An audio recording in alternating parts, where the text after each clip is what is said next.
Hey, welcome back. I'm gonna make a video here on how to replace the wheel bearing on a Ford Edge. This is a 2008 with a 3.5 in it. I believe this is the same for every Ford Edge from 07 to current. I started getting this kind of done to save on some time here. Basically, you jack up. I jacked up in the pinch hole underneath there, place my jack stand there, and there. That's subframe. This is the left front or driver front. When you jack it up, the first thing I do is take the caliper off, which has two 19mm bolts to them. They go here and then right here. And then when you get the caliper off, the rotor just comes right off. There's nothing holding it down. Okay, from there what I do is I like to hang this up out of the way. There is a 10mm,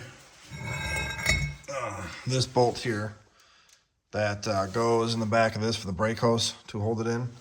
So I take that off, and then you have an ABS sensor right there. That has an 8mm or a 5/16 bolt that holds that in. And then he's got to take a screwdriver and then pry it out. I've had this all apart before. This is actually a warranty job. The axle, as you can tell, is completely smoked, and so is the bearing. So mine came out. If yours does not come out, there's a high chance you're going to break it to get it out and have to replace it.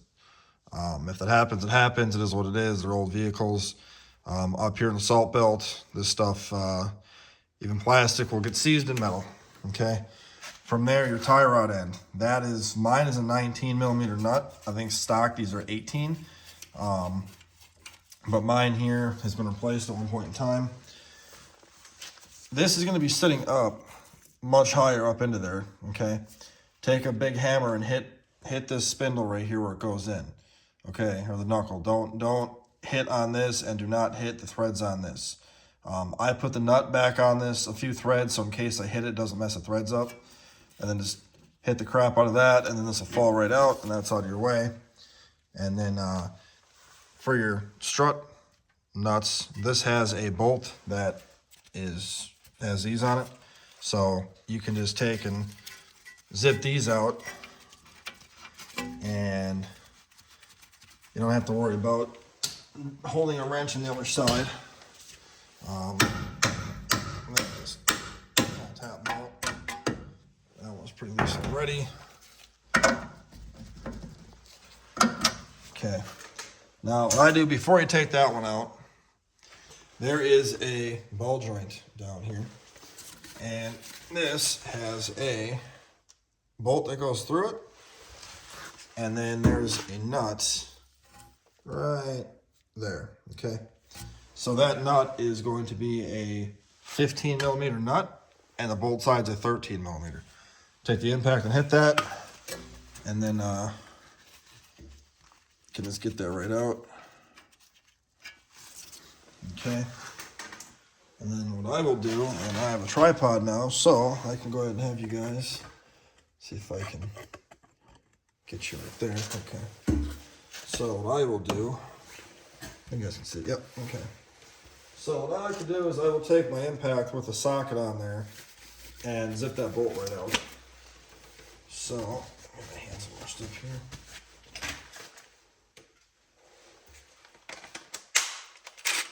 Okay.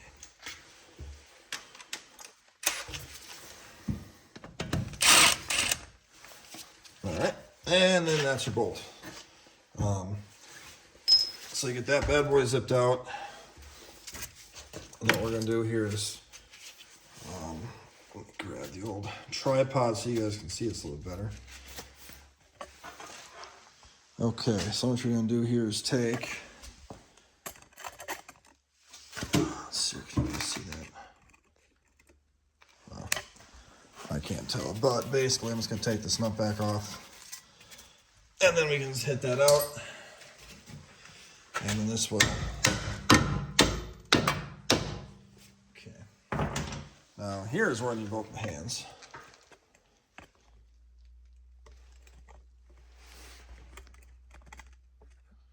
There we go. Okay. So when you go to pull, oh, I'm sorry, before you do all that, my apologies. Axle nut. That is going to be a 35 millimeter from the factory.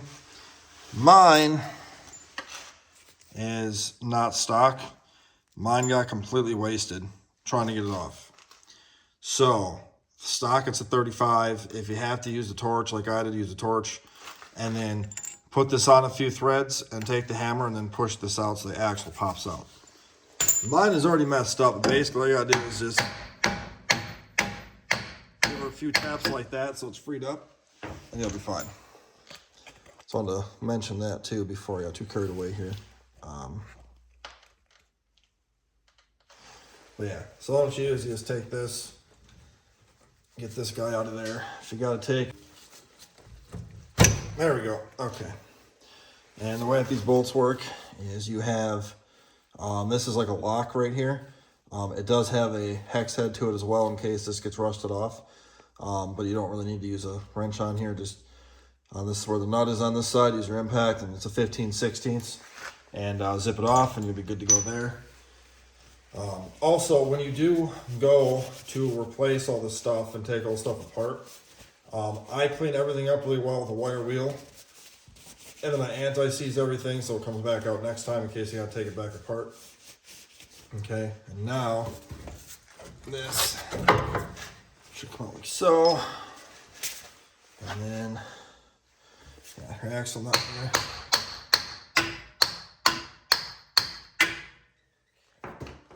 So let's see if I have better lighting in here.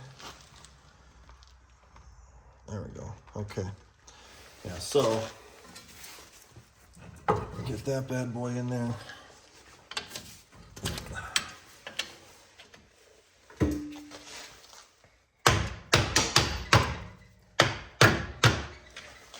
Okay.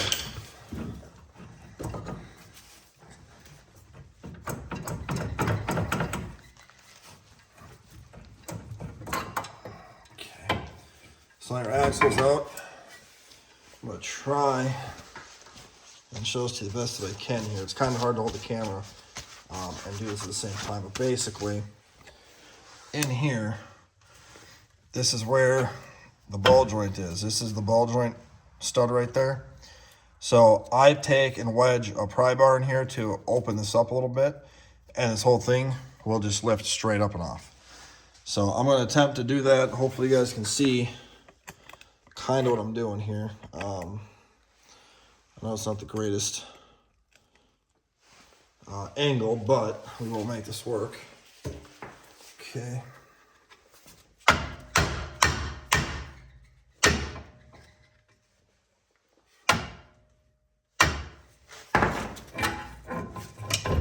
There we go. So, I'll just show you guys this so you can see it better quick here. Okay, so what I did here is I took and I went ahead and put a pry bar in there, and what that does is that will extend out that hole, and then that'll make it to where you can lift out the ball joint right here, which mine has some play to it as well, which really irks me. I just changed all the stuff out back in the summer because alrighty, we're back for the rest of this video. So you're gonna need a shop press here to press in and out the wheel bearing.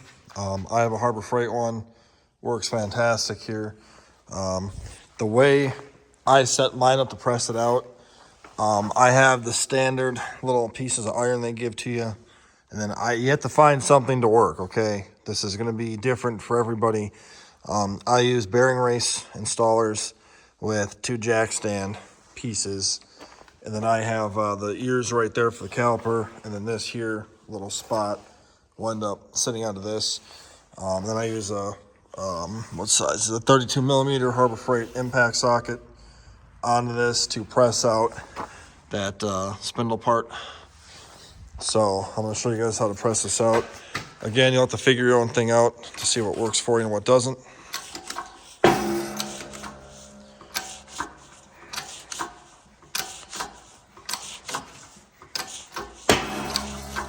That's just the spindle that popped out. And you'll hear some strange noises, but there you go. And once you get that done, release this. Okay.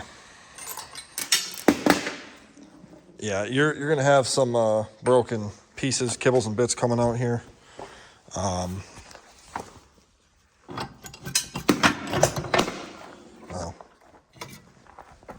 Okay. Yep, and you're gonna have something that looks like that, and you're gonna have the spindle part here that comes out, and you press that out. And now the fun part is going to be getting this bigger piece out. There's gonna be a snap ring in here somewhere. I think it's underneath all this grease, so I'm gonna pause you guys to clean that out quick and get right back to it. All right, and we're back to the snap ring out. As you can see, I have cleaned it out a little bit here. You will need snap ring pliers, okay? These are Snap-on brand. Part number is right there if you want to buy this. This came in a big set. This is a very large pair. Your snap ring has two little teeny tiny slots to put this in, and then you got pry them out. I will admit, I have had the Auto Parts Harbor Freight. Let me get a screwdriver. Snap-in pliers, and honestly, they're really not that good. I've never really had luck with them, especially for doing stuff like this. They kind of don't have enough girth to them to get this all the way out and everything. Just my opinion, but I like the Snap-on ones a lot better. Yeah, I know they're expensive as hell, but sometimes you gotta spend money to have good tools. Okay, so you get the snap ring out, and that's the little tabs I'm talking about where snap ring pliers sits like that, and you gotta squeeze it and pry it out. Okay. Had paper towel around here somewhere. I guess we will use the one that's full of oil. And again, if you don't have a shop press here, you can easily just go out and have a shop press this in for you and just take this whole thing off, take it somewhere, have them press it out, press a new one in, and be back on your way. So, all right, now what we're gonna do here is we're gonna put this back into the press, and you will need something. So this is the front. You want the bearing to come out the front. So you're gonna flip it upside down again and find something to put in this. Now you don't want to go on the inside here. You want to get something on the outside of this bearing right here to the whole race off. If you press on this, it's gonna pop the center part out and you'll have a piece left in there. So, all right, I'm gonna set this up and we'll be right back. Alrighty, so we're back here, and I just used a big socket, even though it is chrome. It's a 2-inch socket, and so we'll press run out now.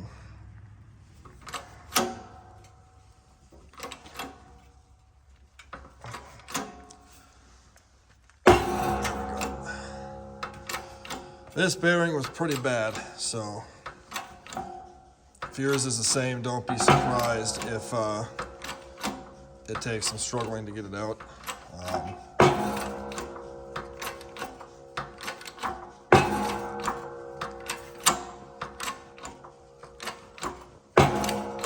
Oh, and don't worry about the heat shield. You can just take it off, replace it, or just bend it back like I do, and it'll be fine.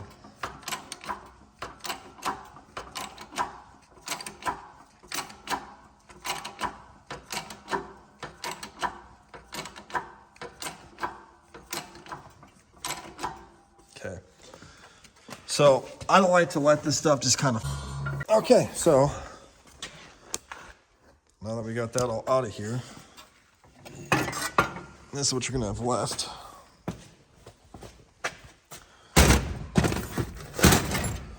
Okay, so Now what you want to do is you want to take and clean this out really well. Grab some brake cleaners, a paper towel, clean it out. If you have a lot of rust in here, take some emery cloth or a wire wheel and clean that out really nice. And then the other thing you got to do, which is kind of a pain in the ass, but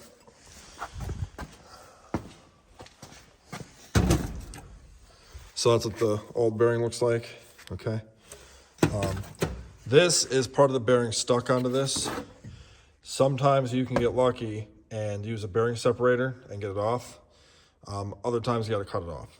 So I'm going to attempt to use my bearing separator again and see if that works. And if not, we'll cut it off and call it a day. So,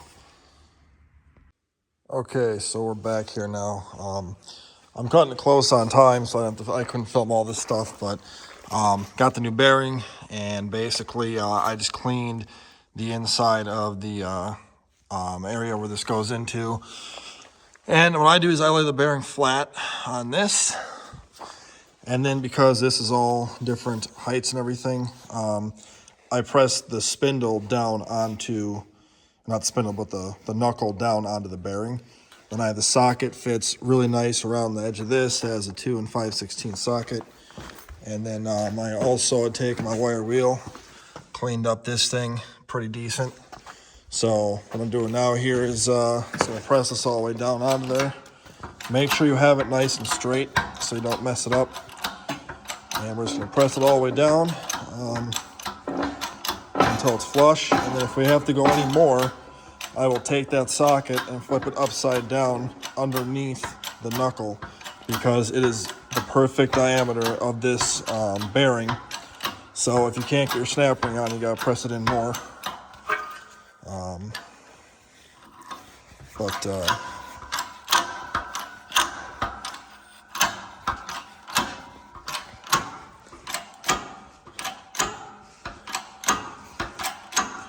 Like I say, if you don't have a press, I only paid like, well, this is 10 years ago, but I paid like $80 for this 10 years ago. I think now it's a couple hundred or so. But, all right, so now we are sitting flush in there. So now what we'll do is we'll let this thing back up and see how far down we are.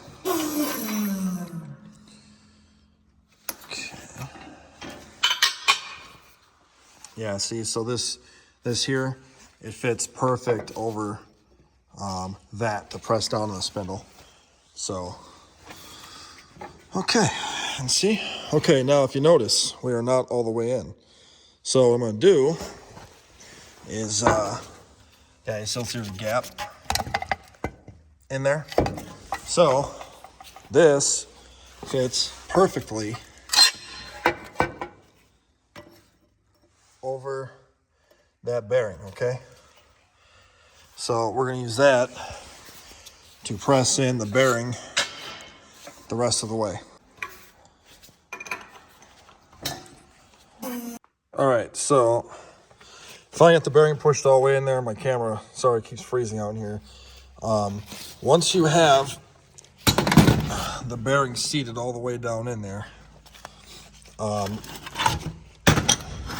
the snap ring goes on the front part of this. So your snapping pliers, I already did this because I can't, my hands are all dirty, so trying to mess with the camera is getting kind of hard. But put your snap ring in right there, and now you're gonna press your spindle into here.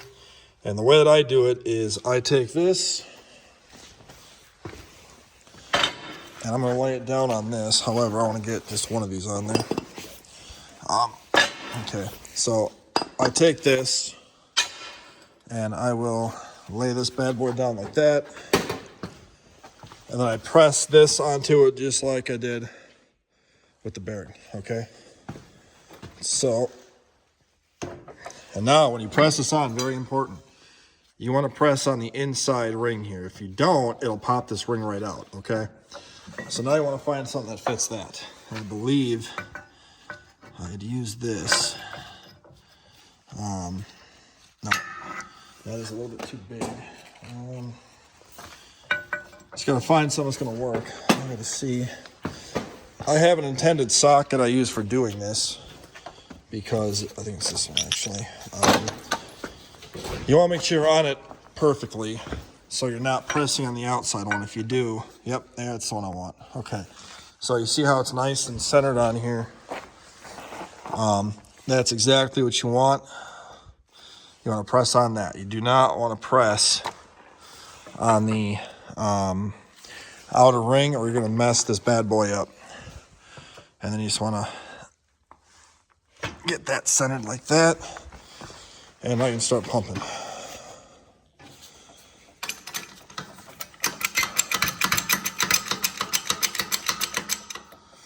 Okay.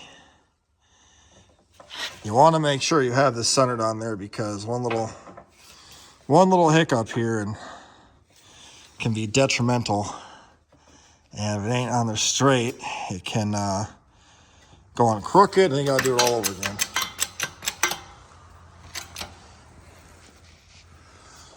So I'm sure this looks good. Yeah, okay. Oh, one thing I forgot to mention too. If you want to replace your heat shield, you have to do it before you put the spindle like we're doing right now. It's held in with rivets actually in the front part of the spindle, so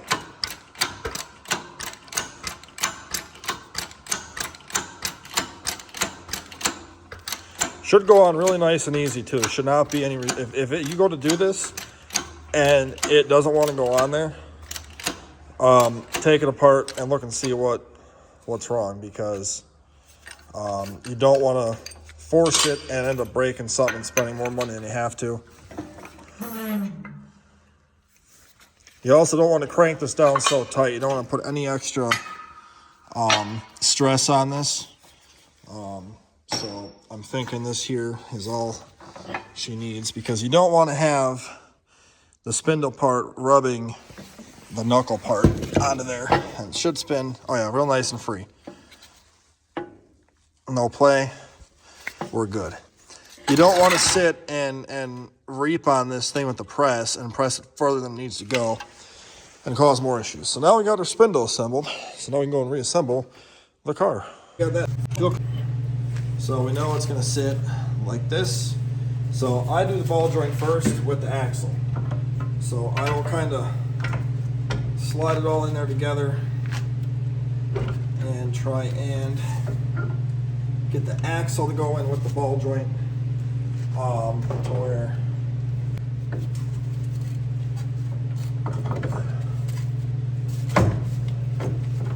there we go. Okay, so once your axle's in like that, now you want to push this down to get your strut bolts in. There we go. Okay. Once that one's in, little love tap there, and then I just start one of the nuts so I know it's good and secure. Then I grab the other one, and then do that, get that one in there.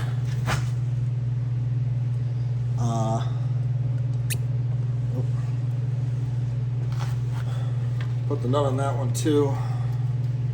This, the tie rod, put back into here. So it's got to try and, again, one hand is hard, two hands, but so you press it up like that, and then put the nut on it. That is the castle nut right there. So you press the castle, or put the castle nut on here. Okay, and then your caliper ring goes here. Now, at this point, all I have to do is I'm going to put the lower control arm or lower ball joint bolt back in. And so, let me get you guys set up here to where, how well can you see that? Okay, you can see it good. Okay, lower bolt. Now, make sure it's in the groove on the ball joint. There's a slot on the ball joint right here. The bolt needs to go onto this so it can't pull its way out. So the best way to check that is, since it's bolted in there now, the controller should not move independently, and it doesn't. Okay, so once that's in, you take your lower control arm nut, bulge nut, whatever, and put that bad boy on. If your heat shield is bent from pressing that bearing on, just re-bend it out, and you'll be fine. Okay, so now what I'm going to do is I'm going to tighten down the bolt.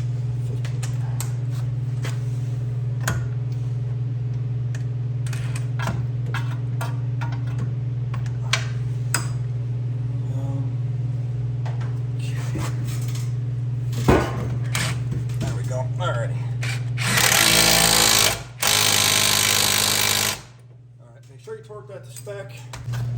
19 on this.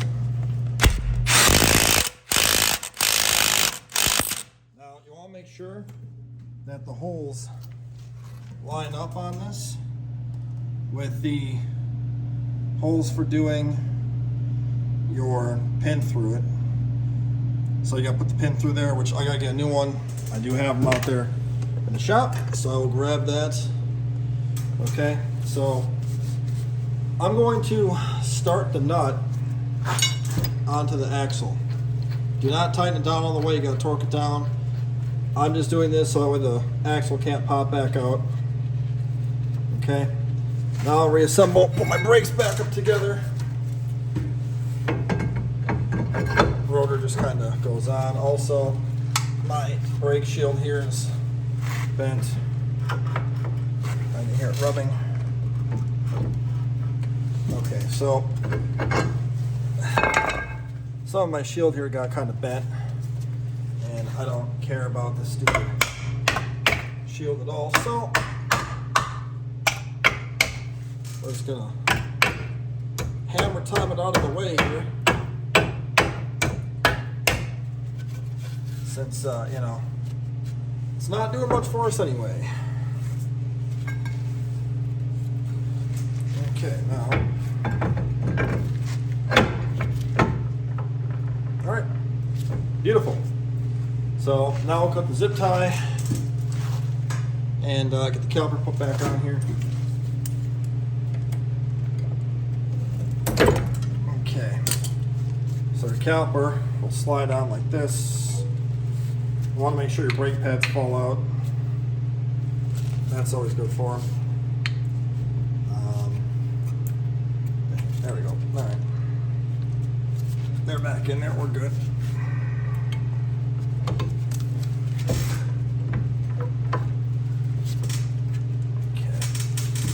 Now, up to you if you want to use Loctite on these. I don't, because the rust is enough mechanical Loctite for me to where I don't feel the need to add additional thread locker. But you might want to. Some people do, some people don't. I personally don't. Just my opinion. And just my vehicle.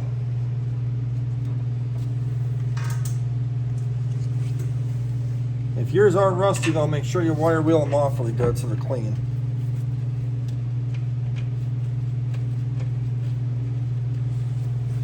Okay, now you want to torque them to spec.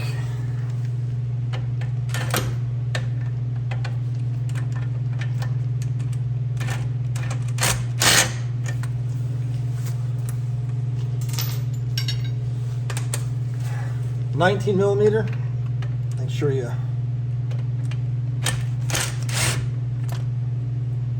use the right socket.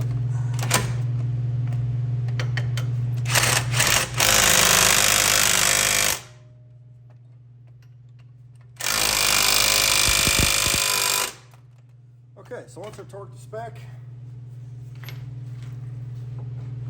make sure you got nice and free, put it good there. Okay. Now we're gonna do the strut bolts. Okay.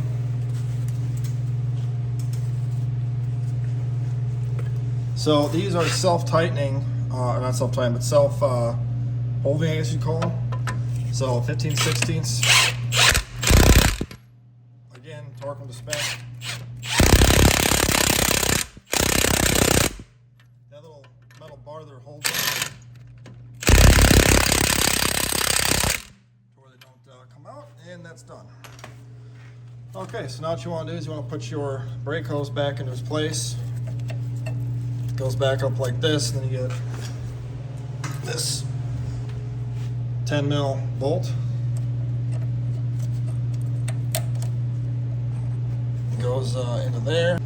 All right, like I was saying, tighten this down. Sorry, my kid came home from school and didn't realize that she was already off of school yet. And then you want to take your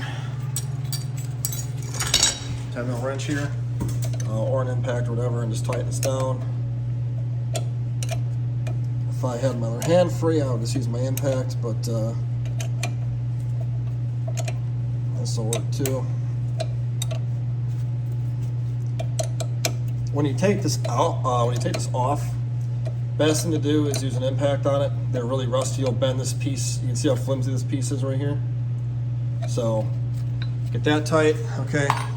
Now your ABS sensor here, like I was saying, this is my original one here. Clean all the gunk off of this thing. I was lucky enough to get this out last time without any issues here. However, it did take a while, and you just want to make sure that the board goes into is all cleaned out and everything, to where you're not having to break it to get it off again.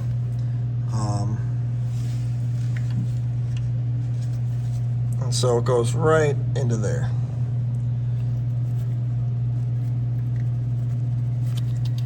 Okay, now all you gotta do is take your little 8 mil nut, screw, I'm sorry, bolt, whatever you want to call it, and put it in there. It's kind of hard to get your hand in there, but you want to make sure you don't cross thread it or anything. There we go. This does not have to be uber duper tight, okay? A little snuggle, do ya? And you'll be good. And again, if your ABS sensor is stuck in here, it might be in your interest to just replace it. Just break the thing off and get the job done, and do a sensor later if you need your car right away. Okay, so now you got all that done, and like I said, now I gotta just put the pin back into the tie rod, and then the whole job is done. Well, almost done. Now you have to torque this nut down. My recommendation is, okay, I looked it up, 258 foot-pounds of torque is what this nut torques to on the axle. The size of the one that I have is a 1 7/16. Fits on there pretty good. I impacted it snug. What you want to do now, take your wheel and tire. As you can tell, my tires are in just great condition. And pop the center cap out. Just tap that little plastic piece out. Put your wheel and tire back on. Take your and lower the car down so the tire is just touching, and then take the torque wrench and then torque this down to 258 foot-pounds. Pop your center cap back on. Torque down your tire to 100 foot-pounds is what these torque down to, and test drive it. Make sure it's good to go, and then you're all set. So, hope this helps you out, and hope that you have a good day. Like if you like the video, subscribe if you think you want to, and comment any questions or any information, and I'll talk to you guys later. Thanks for watching.